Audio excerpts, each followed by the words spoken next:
బొద్దింకే కదా అని తేలిగ్గా తీసిపారేయడానికి వీల్లేదని కాక్రోచ్ జనతా పార్టీ నిరూపించింది.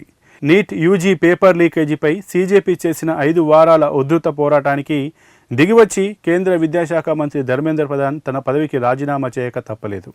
ఈ చారిత్రాత్మక విజయానంతరం ఓ జాతీయ మీడియా సంస్థ సీజేపీ ప్రతినిధుల్ని మరి మీ నెక్స్ట్ ప్లాన్ ఏంటి, ప్రత్యక్ష రాజకీయాల్లోకి వస్తారా అని అడగ్గా భారత్లో ఎప్పుడు ఏం జరుగుతుందో చెప్పలేం, కాబట్టి దేనినైనా పూర్తిగా కొట్టిపారేయలేమంటూ సీజేపీ నాయకత్వం తాము ప్రత్యక్ష రాజకీయాల్లోకి వచ్చే అవకాశం ఉందనే బలమైన హింట్ ఇచ్చింది. ఆందోళనకారుల ప్రధాన డిమాండ్లను కేంద్రం అంగీకరించిన వెంటనే జాతీయ మీడియా ఇంటర్వ్యూలో సీజేపీ ప్రతినిధులు అశుతోష్ రంకా, సౌరవ్ దాస్ తమ ఉద్యమ భవిష్యత్తు గురించి, అలాగే తమ బృందం భవిష్యత్తులో రాజకీయ పార్టీగా మారే అవకాశం ఉందా అనే అంశాలపై మాట్లాడారు. ఇప్పుడు నా మనసులో ఉన్న ఏకైక ఆలోచన ఇంటికి వెళ్ళి నిద్రపోవడం, కాస్త విశ్రాంతి తీసుకోవడం, నా కుటుంబాన్ని కలవడం మాత్రమే. గత కొన్ని నెలలుగా నేను ఇంటికి దూరంగా ఉన్నాను, కాబట్టి ఇప్పుడు కాస్త ప్రశాంతంగా ఉంటూ గత 2 నెలల్లో జరిగిన పరిణామాల గురించి ఆలోచించుకోవాలని అనుకుంటున్నాను. ఇదంతా మా అందరికీ ఒక పెద్ద అనుభూతిని కలిగించే విషయం.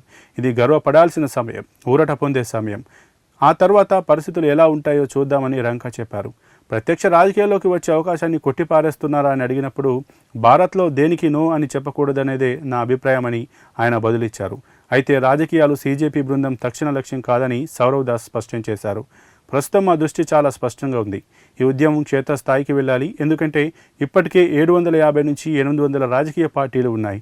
కానీ వాటిలో ఏది యువత ఆకాంక్షలు నెరవేర్చలేకపోతుంది. అధికారంలో ఏ పార్టీ లేదా నాయకుడు ఉన్నా సరే, వారు యువత కోసం పనిచేసేలా, వారి డిమాండ్లను నెరవేర్చేలా ఒత్తిడి తెచ్చేందుకు ఈ ఉద్యమాన్ని క్షేత్రస్థాయికి తీసుకెళ్లాలని మేము కోరుకుంటున్నాం. అదే మా ప్రస్తుత అజెండా అని దాస్ చెప్పారు.